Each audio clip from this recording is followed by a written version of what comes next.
Hello everybody!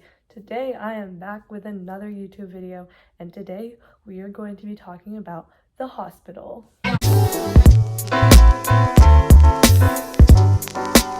Basically, I have been well acquainted with the hospital that I go to for the past couple years. I have nothing but love for them, so I'll be talking about my experiences and basically be informing y'all about like what goes on, the different parts of the hospital, and basically have like a little hospital talk.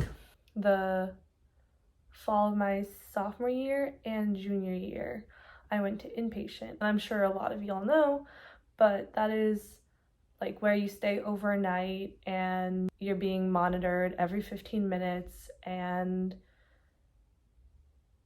it's, for some people, it's like a last resort. I know it was for me because I didn't want to be in there because they take away your phones.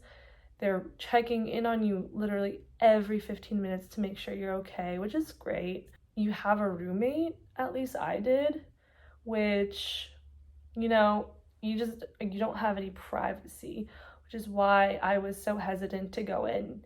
But I had started partial. My doctor had recommended that I go to inpatient, and so I did, and it was honestly very traumatizing because I was not sure of the whole process. Like, I didn't know what was going to go on and what happened next. I was just in the dark a little bit. I think a common misconception, I don't know if this is for all hospitals, but at least the hospital I went to, was that it's not necessarily a place to get better, but rather a place to make sure you're safe. So I was deemed a threat to myself, and so I was sent there, but I was technically voluntary. Yeah, I ended up going in there and staying, and I'll get into the details about that in a bit. When I got there, I had to get COVID swabbed, of course, because it's a high risk population. You're in the hospital and you're in like tight quarters.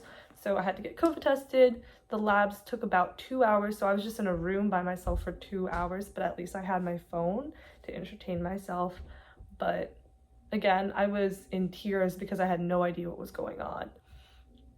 After that, I was brought into a waiting room for patient assessment services to kind of enter me into the system, do the psychological examination, and to basically find a room for me and do all the paperwork. And that, I don't remember the first time, but I remember the second time I was there, it took about 6 hours. I mean, I think the first time it might have been 3 hours, but I've heard of stories with, I talked to other people and they waited overnight. So I was lucky to wait even 6 hours. And then someone came and then they checked me again. Like, they checked to make sure I didn't have anything to harm myself. And then I went up to the units, and luckily the staff were really nice and showed me around. But once I got there, I didn't know what to do. And what I didn't realize was there was no structure in the inpatient unit. You kind of are just left to hang out. I mean, you could interact with other people if you want to, and you could not interact with other people if you want to, which is nice in a way. But I don't know. I personally wish that there was more structure in the day and more activities to do. But basically a couple groups ran per day.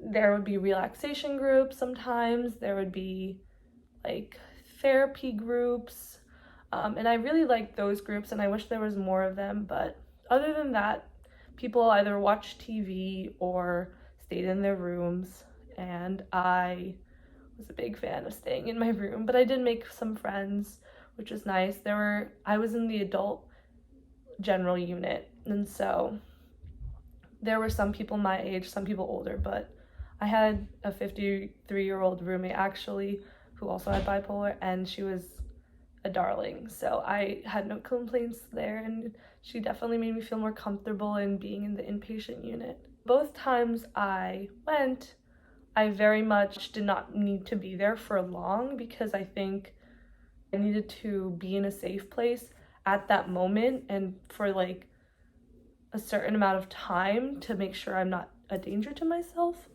And so I would only be there for like a couple to a few days. And because I was voluntary, I was able to sign myself out and then meet with the doctor and discuss what I'm gonna do next. And so that was basically my inpatient experience. And that's kind of how it is run. The food was gas. You know, I don't know if that's true for all hospitals, but I personally liked it. Anyways, as I mentioned earlier, before I was sent to inpatient, I was part of a partial program. And the partial program is basically a 5 to 7 day weekday program that is run for like 6-7 hours a day. And that is a program with 4 groups per day: a welcome group, a focus group, a process group, and a skills group. You come in, welcome group is basically like a silly little game time to make sure that it's like an icebreaker but for an hour, which I didn't always love personally. Like there was one day where we played Would You Rather for an hour, but it was all right. Like, you know, sometimes we played Family Feud. Like I liked it, kind of. But yeah, that was basically the first group. The second group is focus group, I'm pretty sure, or skills group. Focus group is basically you focus on a specific topic and you just learn about that topic. Communication would be one of them, for example. And we learned about the 4 types of communication, how we can improve our communication skills, and that would be like the general gist of focus group. Process group, which honestly is my favorite group, was a time for you to share whatever was heavy on your hearts, and your peers would provide feedback. And honestly, I got a lot out of that group because I was able to just say what I wanted to without worrying about anyone judging me.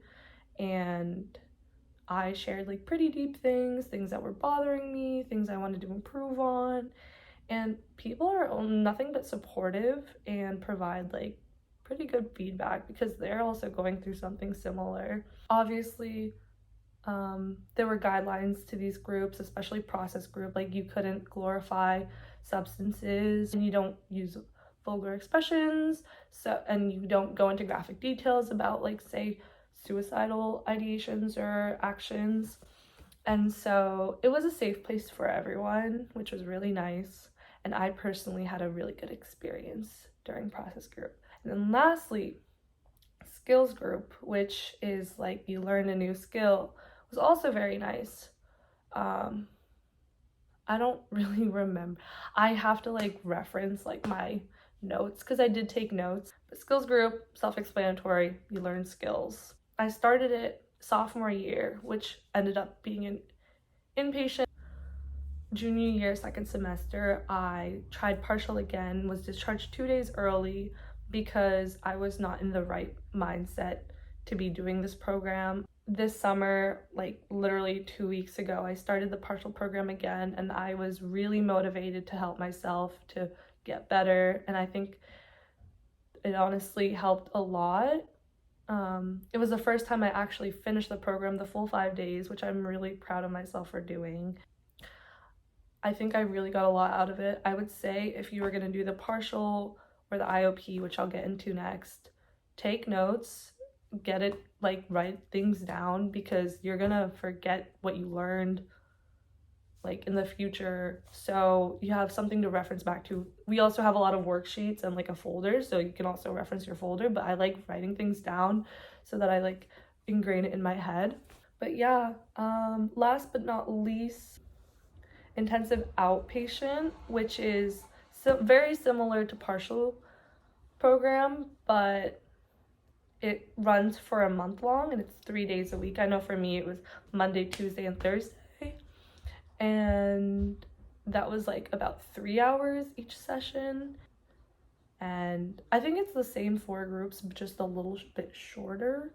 I don't remember exactly, but I think The difference between partial and IOP, in my opinion, is partial is more intensive because you are going for longer and you're going every day, whereas IOP is more embedded.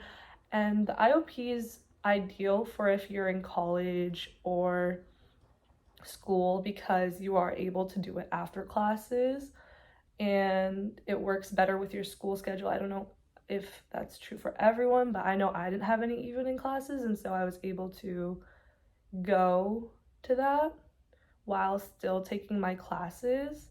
Obviously, I needed like dean's notes and certain extensions because it is very heavy because you are talking about heavy topics and you are sharing a lot, but people are generally accommodating, and so I was able to still stay in school while doing the program at intensive outpatient.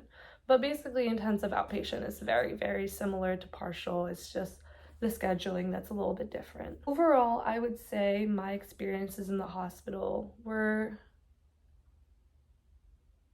what I needed. What I really liked about IOP specifically was that at the end of the program, you would share your key takeaway and you got like a mini key that you would take home. And every time I do one of these programs, because I've done them like 4 times now, my key takeaway is that treatment is like a spiral and it's not going to be a linear. And I've said this probably before in my other videos, but I think I'm taking that to heart because, yeah, I've done these programs multiple times now, and I know a lot of people who have done that. I talked to my peers at Partial 2 weeks ago, and they were like, yeah, this is my 3rd time doing this program. This is my 4th time. This is my 2nd time. And there was one person who did it like every year since they were young. And so there is no shame in going back. That doesn't mean that it didn't work. Maybe it didn't work for you at the moment, but maybe it did, and you just need to go back because you're not doing well. And I feel like every time you go to one of those things, first of all, they always say this, but you get what you put in. But also, I feel like you're learning a little bit more and more every time. You're getting a little stronger. You're taking on these habits, even if you're not perfect at it, like it's in the back of your mind and you know you're adding to your toolbox.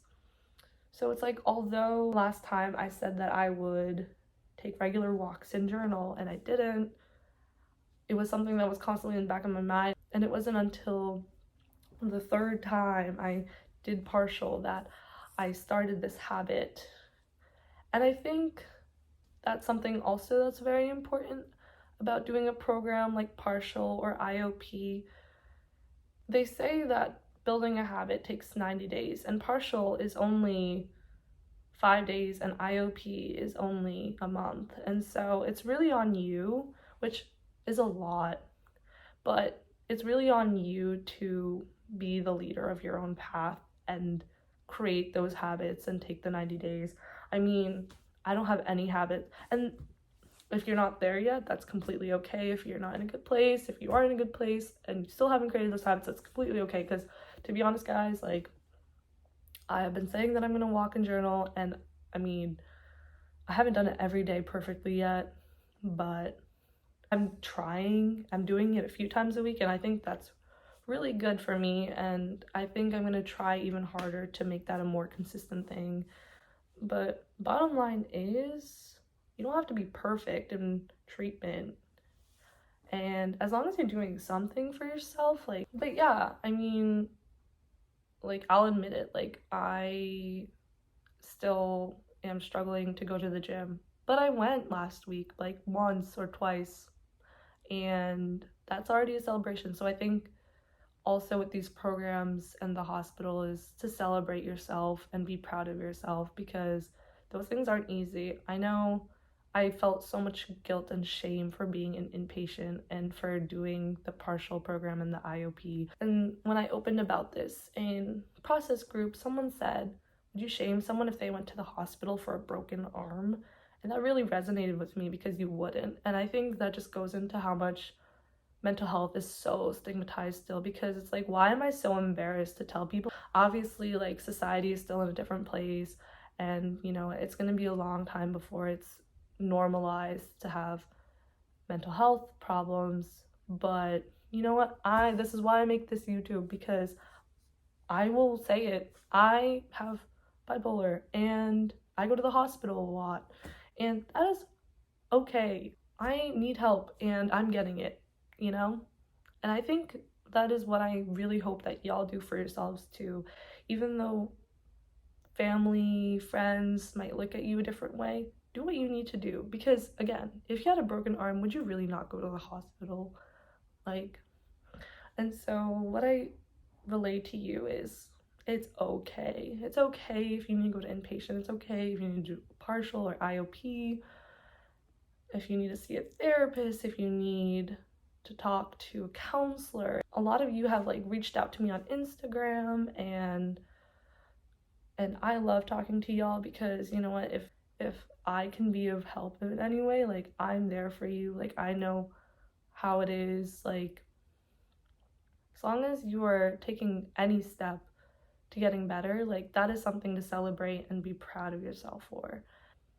And it doesn't have to be like going to the gym every day and, you know, being perfect with your meds and taking them every single day.